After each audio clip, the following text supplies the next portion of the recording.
ಶ್ರೀ ಗುರುಭ್ಯೋ ನಮಃ. ಹರಿ ಓಂ.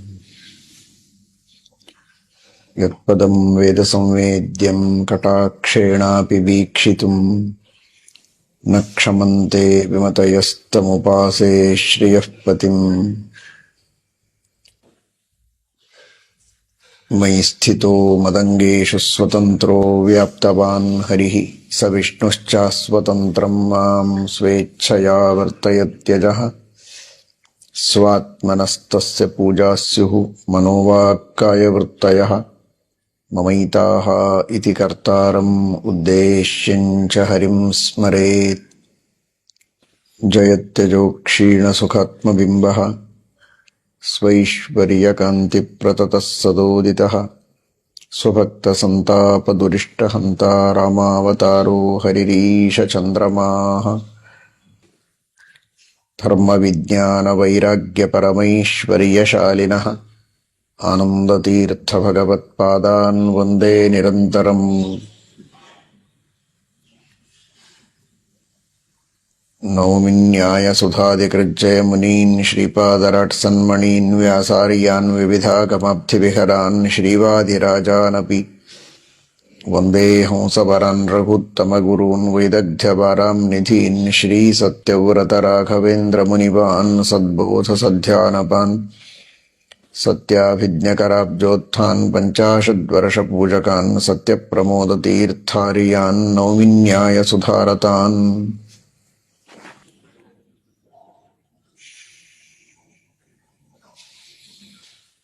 ಶ್ರೀರಾಮ ಜಯ ರಾಮ ಜಯ ಜಯ ರಾಮ. ಶ್ರೀರಾಮ ಜಯ ರಾಮ ಜಯ ಜಯ ರಾಮ. ಶ್ರೀರಾಮ ಜಯ ರಾಮ ಜಯ ಜಯ ರಾಮ. ಶ್ರೀರಾಮ ಜಯ ರಾಮ ಜಯ ಜಯ ರಾಮ. ಶ್ರೀರಾಮ ಜಯ ರಾಮ ಜಯ ಜಯ ರಾಮ. ಶ್ರೀರಾಮ ಜಯ ರಾಮ ಜಯ ಜಯ ರಾಮ. ಶ್ರೀರಾಮ ಜಯ ರಾಮ ಜಯ ಜಯ ರಾಮ. ಶ್ರೀರಾಮ ಜಯ ರಾಮ ಜಯ ಜಯ ರಾಮ. ಶ್ರೀರಾಮ ಜಯ ರಾಮ ಜಯ ಜಯ ರಾಮ. ಶ್ರೀರಾಮ ಜಯ ರಾಮ ಜಯ ಜಯ ರಾಮ. ಶ್ರೀರಾಮ ಜಯ ರಾಮ ಜಯ ಜಯ ರಾಮ.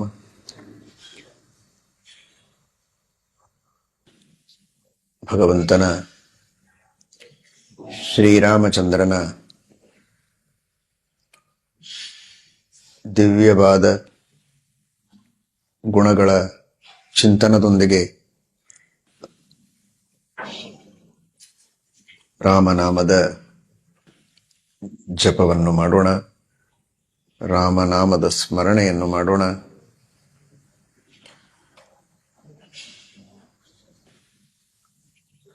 ಹೊರಗಿನ ತಾಪವನ್ನು ಚಂದ್ರ ಕಳೆದರೆ ಹೊರಗಿನ ಒಳಗಿನ ಎಲ್ಲ ತಾಪಗಳನ್ನೂ ಕಳೆದು ಮೋಕ್ಷದ ಸುಖವನ್ನೇ ನೀಡುವಂತಹ ಚಂದ್ರ ಶ್ರೀರಾಮಚಂದ್ರ. ಸ್ವಭಕ್ತ ಸಂತಾಪ ದುರಿಷ್ಟ ಹಂತ ರಾಮಾವತಾರೋ ಹರಿರೀಶ ಚಂದ್ರಮಾಹ ಎಂಬುದಾಗಿ ಶ್ರೀಮದಾನಂದ ತೀರ್ಥ ಭಗವತ್ಪಾದಾಚಾರ್ಯರು ಶ್ರೀರಾಮಚಂದ್ರನನ್ನು ಕೊಂಡಾಡಿದ್ದಾರೆ. ಆಧ್ಯಾತ್ಮಿಕ, ಆಧಿದೈವಿಕ, ಆದಿಭೌತಿಕ ಸಕಲ ವಿಧ ತಾಪಗಳನ್ನು ಪರಿಹರಿಸುವ ಸರ್ವೋತ್ತಮನಾದ ಚಂದ್ರ ಶ್ರೀರಾಮಚಂದ್ರ. ಅಂತಹ ಶ್ರೀರಾಮಚಂದ್ರನ ಕೃಪೆ ನಮ್ಮ ಮೇಲಾಗಬೇಕು, ಸಕಲ ಸಜ್ಜನರ ಮೇಲಾಗಬೇಕು. ಶ್ರೀರಾಮಚಂದ್ರನ ದಿವ್ಯವಾದ ಭವ್ಯವಾದಂತಹ ಪೂಜೆ ಅರ್ಚನೆ ನಿರಂತರವಾಗಿ ನಡೆದು ಸಕಲ ಜಗತ್ತಿಗೂ ಸಜ್ಜನ ಸಮುದಾಯಕ್ಕೆಲ್ಲರಿಗೆ ಕ್ಷೇಮ ಆಗಬೇಕು.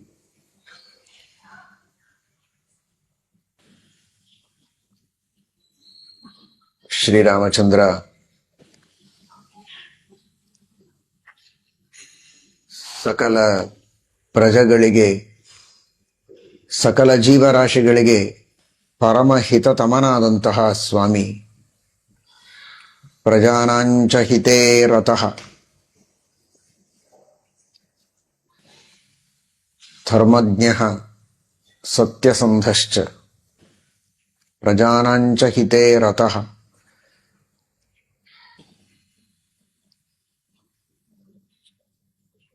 ಸಕಲ ಧರ್ಮಗಳನ್ನು ಉಪದೇಶ ಮಾಡಿದಂತಹ ಸ್ವಾಮಿ, ವೇದ ಉಪನಿಷತ್ತುಗಳ ಮೂಲಕ, ಇತಿಹಾಸ ಪುರಾಣಗಳ ಮೂಲಕ ಜಗತ್ತಿಗೆ ತತ್ವಜ್ಞಾನವನ್ನು ಕೊಟ್ಟ ಸ್ವಾಮಿಯೇ ಭಗವಂತ.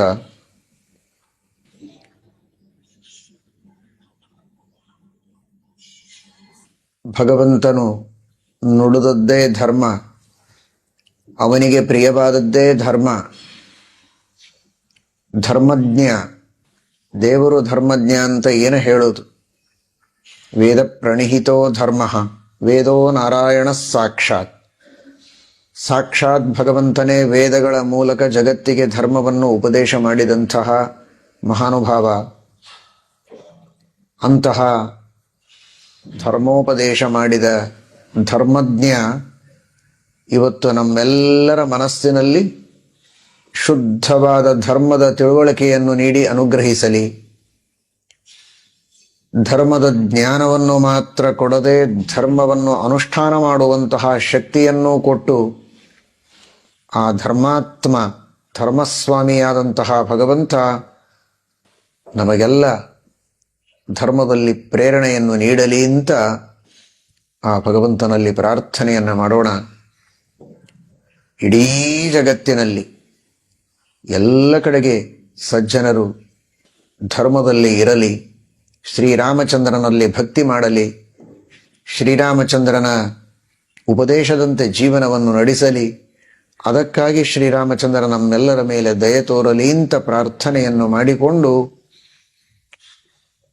ರಾಮನನ್ನು ಸ್ಮರಿಸೋಣ.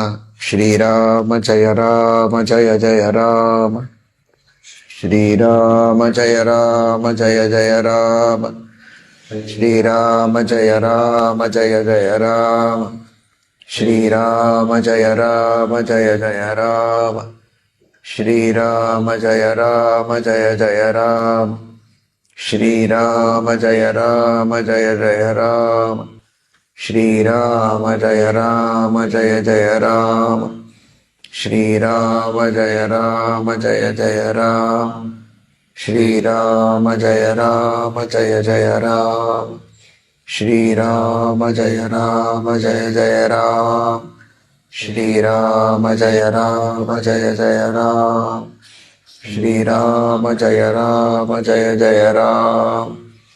ಪಿತೃವಾಕ್ಯ ಪರಿಪಾಲನೆಯನ್ನು ಮಾಡುವ ದೊಡ್ಡ ಆದರ್ಶವನ್ನು ತೋರಿಸಿದಂತಹ ಸ್ವಾಮಿ, ತಾನು ಜಗತ್ತಿಗೆ ಪಿತ, ತಾನೇ ಜಗತ್ತಿನ ತಂದೆ, ಜಗತ್ತಿನ ತಾಯಿ. ಅಂತಹ ಸರ್ವೋತ್ತಮನಾದ ಶ್ರೀಹರಿ ಶ್ರೀರಾಮಚಂದ್ರ ತನಗಿನ್ನೊಬ್ಬರು ತಂದೆ ತಾಯಿಗಳಿಲ್ಲ. ಅಂತಹ ಸ್ವಾಮಿ ನಾವೆಲ್ಲ ಹೇಗಿರಬೇಕು ಅಂತ ತೋರಿಸುವುದಕ್ಕಾಗಿ ತಂದೆ ತಾಯಿಗಳ ಆಜ್ಞೆಯನ್ನು ಪರಿಪಾಲನೆ ಮಾಡುವ ದೊಡ್ಡ ಆದರ್ಶವನ್ನು ಜಗತ್ತಿಗೆ ತೋರಿಸಿದ. ತಂದೆ ತಾಯಿಗಳ ಆಜ್ಞೆಯನ್ನು ಪರಿಪಾಲನೆ ಮಾಡುವ ಆದರ್ಶದಲ್ಲಿ ಭೋಗ ಮಾಡುವ ಆದರ್ಶ ಅಲ್ಲ, ತ್ಯಾಗ ಮಾಡುವ ಆದರ್ಶವನ್ನು ತೋರಿಸಿದ್ದಾನೆ. ತಂದೆಯ ಅಪೇಕ್ಷೆಯಂತೆ ನಾನು ರಾಜ್ಯವನ್ನು ಆಳ್ತಾ ಇದ್ದೇನೆ, ತಂದೆಯ ಆಜ್ಞೆಯಂತೆ ಈ ಒಂದು ಮಹಾವೈಭವವನ್ನು ಅನುಭವಿಸ್ತಾ ಇದ್ದೇನೆ ಅಂತ ಹೇಳಿಕೊಳ್ಳುವುದು ಬೇರೆ. ಅದಕ್ಕಾಗಿ ಎಲ್ಲರೂ ಮುಂದಾಗ್ತಾರೆ. ಆದರೆ ತಂದೆಯ ಆಜ್ಞೆಗಾಗಿ ತಂದೆಯ ಮನಸ್ಸಿನಲ್ಲಿರುವ ಅಪೇಕ್ಷೆಯನ್ನು ತಿಳಿದುಕೊಂಡು ಅದನ್ನು ಪೂರ್ಣ ಮಾಡುವುದಕ್ಕಾಗಿ ತಂದೆಯ ಪರಿಸ್ಥಿತಿಯನ್ನು ಅರ್ಥ ಮಾಡಿಕೊಂಡು ಸ್ಪಷ್ಟವಾಗಿ ಅವನು ಹೇಳದಿದ್ದರೂ ಅದನ್ನು ತಿಳಿದು ಸಮಸ್ಯೆಯಿಂದ ಅವನನ್ನು ಪಾರು ಮಾಡುವುದಕ್ಕೆ ತ್ಯಾಗವನ್ನು ಮಾಡುವ ಆದರ್ಶವನ್ನು ಜಗತ್ತಿಗೆ ತೋರಿಸಿದಂತಹ ಸ್ವಾಮಿ ಶ್ರೀರಾಮಚಂದ್ರ ತಂದೆ ತಾಯಿ, ಗುರುಗಳು, ಹಿರಿಯರು, ಸಜ್ಜನರು ಅವರ ಹಿತಕ್ಕಾಗಿ, ಇನ್ನೊಬ್ಬರ ಉಪಕಾರಕ್ಕಾಗಿ ಎಷ್ಟೋ ಸಂಗತಿಗಳನ್ನು ತ್ಯಾಗ ಮಾಡುವ ಪ್ರಸಂಗ ಬಂದಾಗ ಧೈರ್ಯದಿಂದ ತ್ಯಾಗವನ್ನು ಮಾಡಿ ಪರೋಪಕಾರವನ್ನು ಮಾಡುವಂತಹ ಪ್ರವೃತ್ತಿ ಮನುಷ್ಯನಲ್ಲಿರಬೇಕು ಅಂತ ತೋರಿಸಿಕೊಟ್ಟಂತಹ ಸ್ವಾಮಿ ಶ್ರೀರಾಮಚಂದ್ರ.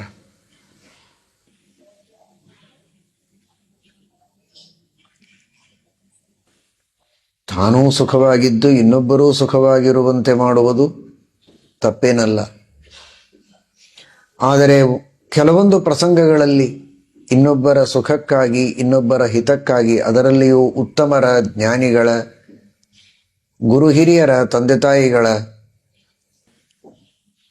ಹಿತಕ್ಕಾಗಿ ತನ್ನ ಸುಖದಲ್ಲಿ ಕೊರತೆಯಾದರೂ, ತಾನು ದುಃಖವನ್ನು ಅನುಭವಿಸುವ ಸಂದರ್ಭ ಬಂದರೂ ತ್ಯಾಗವನ್ನು ಮಾಡಿ ಪರೋಪಕಾರಕ್ಕಾಗಿ ಮನುಷ್ಯ ಸಿದ್ಧನಾಗಬೇಕು ಅಂತ ಮನುಷ್ಯರಿಗೆ ಪಾಠವನ್ನು ಕಲಿಸಿದವ ಭಗವಂತ. ಭಗವಂತನಿಗೆ ಯಾವುದೇ ದುಃಖ ಇಲ್ಲ, ಭಗವಂತನಿಗೆ ಯಾವುದೇ ಕಷ್ಟಗಳಿಲ್ಲ. ಭಗವಂತ ಯಾವುದನ್ನು ಹೊಸದಾಗಿ ಪಡೆಯಬೇಕಾದದ್ದಿಲ್ಲ. ಇಡೀ ಜಗತ್ತಿಗೆ ಅವನು ರಾಜ, ಅದು ನಿಜ. ಆದರೆ ಯಾವ ರೀತಿ ಒಬ್ಬ ಮನುಷ್ಯ ಇರಬೇಕು, ಒಬ್ಬ ಸಾಧಕ ಯಾವ ರೀತಿ ಸಾಧನೆಯನ್ನು ಮಾಡಬೇಕು ಅಂತ ಜಗತ್ತಿಗೆ ತೋರಿಸಿಕೊಟ್ಟಿದ್ದಾನೆ. ಎಲ್ಲರ ತಂದೆಯಾಗಿದ್ದರೂ ತಂದೆಗೆ ಹೇಗೆ ವಿನೀತನಾಗಿರಬೇಕು ಅಂತ ತೋರಿಸಿಕೊಟ್ಟಿದ್ದಾನೆ ಸ್ವಾಮಿಯಿಂದ ಮೇಲೆ. ನಾವು ನಮ್ಮೆಲ್ಲರಿಗೆ ತಂದೆಯಾದಂತಹ ಆ ಭಗವಂತನಿಗೆ ಎಷ್ಟು ವಿನೀತರಾಗಿರಬೇಕು. ಅವರವರ ತಂದೆ ತಾಯಿಗಳಿಗೆ ಮಾನವರು ವಿನೀತರಾಗಿರಬೇಕು ಅನ್ನುವುದಂತೂ ಸತ್ಯ. ಸರ್ವರಿಗೂ ತಂದೆ, ಸರ್ವರಿಗೂ ತಾಯಿಯಾದ ಆ ಸರ್ವೋತ್ತಮನಾದ ಭಗವಂತನಿಗೆ ಎಷ್ಟು ವಿನೀತನಾಗಿರಬೇಕು. ಆ ಭಗವಂತನ ಆಜ್ಞೆಯನ್ನು ಪರಿಪಾಲನೆ ಮಾಡುವುದಕ್ಕೋಸ್ಕರವಾಗಿ ಎಂತಹ ತ್ಯಾಗವನ್ನು ಮಾಡುವುದಕ್ಕೂ ಸಿದ್ಧನಾಗಬೇಕು. ಇದನ್ನು ಅರ್ಥ ಮಾಡಿಕೊಳ್ಳುವುದಕ್ಕೆ ಶ್ರೀರಾಮಚಂದ್ರನ ಆದರ್ಶವನ್ನು ನಾವು ನೆನೆಯಬೇಕು. ರಾಮ ರಾಮ ಅಂತ ಹೇಳುವಾಗ ಆ ರಾಮನ ಆದರ್ಶಗಳು ಮತ್ತೆ ಮತ್ತೆ ಕಣ್ಣು ಮುಂದೆ ಬಂದಾಗ ಸ್ವಲ್ಪ ಆದರೂ ಜೀವನದಲ್ಲಿ ಪರಿವರ್ತನೆಯನ್ನು ಮಾಡಿಕೊಳ್ಳುವುದಕ್ಕೆ ಸಾಧ್ಯ. ರಾಮನ ಚರಿತ್ರೆಯನ್ನು ಒಮ್ಮೆ ಚಿಂತನೆ ಮಾಡೋಣ. ನಾವು ಹೇಗಿದ್ದೇವೆ ಅಂತ ಮತ್ತೆ ನೋಡಿಕೊಳ್ಳೋಣ. ಮತ್ತೆ ರಾಮನ ಸ್ಮರಣೆ, ಮತ್ತೆ ನಮ್ಮ ಚಿಂತನೆ. ಅವನೆಂತಹ ಗುಣಪರಿಪೂರ್ಣ, ನಾವೆಷ್ಟು ದೋಷಪೂರ್ಣರಾಗಿದ್ದೇವೆ. ನಮ್ಮ ದೋಷಗಳನ್ನು ಹೇಗೆ ನಾವು ಕಳೆದುಕೊಳ್ಳುವ ಪ್ರಯತ್ನ ಮಾಡಬೇಕು, ಹೇಗೆ ಸಾಧನೆಯನ್ನು ಮಾಡಬೇಕು, ಭಗವಂತನ ಪ್ರೀತಿಯನ್ನು ಸಂಪಾದನೆ ಮಾಡಬೇಕು ಅಂತ ಕ್ಷಣ ಕ್ಷಣಕ್ಕೆ ಚಿಂತನೆ ಮಾಡಿ ನಮ್ಮಲ್ಲಿರುವ ಲೋಪದೋಷಗಳನ್ನು ದೂರ ಮಾಡಿಕೊಂಡು ಅಲ್ಪವಾದ ತ್ಯಾಗವನ್ನಾದರೂ ಮಾಡುವುದಕ್ಕೆ ನಾವು ಸಿದ್ಧರಾಗಬೇಕು. ಪರೋಪಕಾರಕ್ಕಾಗಿ, ಜಗತ್ತಿನ ಹಿತಕ್ಕಾಗಿ, ಸಮಾಜದ ಹಿತಕ್ಕಾಗಿ, ಸಜ್ಜನರ ಕ್ಷೇಮಕ್ಕಾಗಿ ಆ ಶಕ್ತಿಯನ್ನು ಭಗವಂತ ನಮಗೆ ಕರುಣಿಸಲಿ ಅಂತ ಭಗವಂತನಲ್ಲಿ ಪ್ರಾರ್ಥನೆಯನ್ನು ಮಾಡೋಣ. ಶ್ರೀರಾಮ ಜಯ ರಾಮ ಜಯ ಜಯ ರಾಮ, ಶ್ರೀರಾಮ ಜಯ ರಾಮ ಜಯ ಜಯ ರಾಮ, ಶ್ರೀರಾಮ ಜಯ ರಾಮ ಜಯ ಜಯ ರಾಮ, ಶ್ರೀರಾಮ ಜಯ ರಾಮ ಜಯ ಜಯ ರಾಮ, ಶ್ರೀರಾಮ ಜಯ ರಾಮ ಜಯ ಜಯ ರಾಮ, ಶ್ರೀರಾಮ ಜಯ ರಾಮ ಜಯ ಜಯ ರಾಮ, ಶ್ರೀರಾಮ ಜಯ ರಾಮ ಜಯ ಜಯ ರಾಮ, ಶ್ರೀರಾಮ ಜಯ ರಾಮ ಜಯ ಜಯ ರಾಮ, ಶ್ರೀರಾಮ ಜಯ ರಾಮ ಜಯ ಜಯ ರಾಮ, ಶ್ರೀರಾಮ ಜಯ ರಾಮ ಜಯ ಜಯ ರಾಮ. ಅಯೋಧ್ಯೆಯಲ್ಲಿ ಬಂದು ನೆಲೆಸ್ತಾ ಇರುವ ಶ್ರೀರಾಮಚಂದ್ರ ನಮ್ಮೆಲ್ಲರ ಮನಸ್ಸನ್ನೇ ಅಯೋಧ್ಯೆಯನ್ನಾಗಿ ಮಾಡಿಕೊಂಡು ಯಾವ ಕಾಮ, ಕ್ರೋಧ, ಲೋಭ, ಮೋಹ, ಮದ, ಮಾತ್ಸರ್ಯಗಳೆಂಬ ದೋಷಗಳು ಯುದ್ಧ ಮಾಡುವುದಕ್ಕೆ ಬಂದರೂ ಸೋಲದಂತೆ ಅಯೋಧ್ಯೆಯಾಗಿ ಯಾವ ದುಷ್ಟ ಶಕ್ತಿಗಳೂ ಸೋಲಿಸಲು, ಯುದ್ಧ ಮಾಡಿ ಸೋಲಿಸಲು ಸಾಧ್ಯವಾಗದಂತೆ ಭಗವಂತನ ಸೇವೆಯನ್ನು ಮಾಡುವುದಕ್ಕೆ, ಭಗವಂತನ ಗುಣಗಳ ಚಿಂತನ ಮಾಡುವುದಕ್ಕೆ, ಭಗವಂತನ ಉಪದೇಶವನ್ನು ಅನುಷ್ಠಾನದಲ್ಲಿ ತರುವುದಕ್ಕೆ ಯಾವಾಗಲೂ ಸಿದ್ಧ ಸನ್ನದ್ಧವಾಗಿರುವಂತೆ ನಮ್ಮ ಮನಸ್ಸು ಅಯೋಧ್ಯೆಯಾಗಲಿ. ಅಂತಹ ಅಯೋಧ್ಯೆಯಲ್ಲಿ ಶ್ರೀರಾಮಚಂದ್ರ ಯಾವಾಗಲೂ ನೆಲೆಸಲಿ, ತನ್ನ ಚಿಂತನವನ್ನು ಯಾವಾಗಲೂ ನಮ್ಮ ಮನಸ್ಸಿಗೆ ನೀಡಲಿ, ಅನುಗ್ರಹಿಸಲಿ ಅಂತ ಪ್ರಾರ್ಥನೆ ಮಾಡೋಣ. ಶ್ರೀರಾಮ ಜಯ ರಾಮ ಜಯ ಜಯ ರಾಮ, ಶ್ರೀರಾಮ ಜಯ ರಾಮ ಜಯ ಜಯ ರಾಮ, ಶ್ರೀರಾಮ ಜಯ ರಾಮ ಜಯ ಜಯ ರಾಮ, ಶ್ರೀರಾಮ ಜಯ ರಾಮ ಜಯ ಜಯ ರಾಮ, ಶ್ರೀರಾಮ ಜಯ ರಾಮ ಜಯ ಜಯ ರಾಮ, ಶ್ರೀರಾಮ ಜಯ ರಾಮ ಜಯ ಜಯ ರಾಮ, ಶ್ರೀರಾಮ ಜಯ ರಾಮ ಜಯ ಜಯ ರಾಮ, ಶ್ರೀರಾಮ ಜಯ ರಾಮ ಜಯ ಜಯ ರಾಮ, ಶ್ರೀರಾಮ ಜಯ ರಾಮ ಜಯ ಜಯ ರಾಮ. ಶ್ರೀಕೃಷ್ಣಾರ್ಪಣಮಸ್ತು.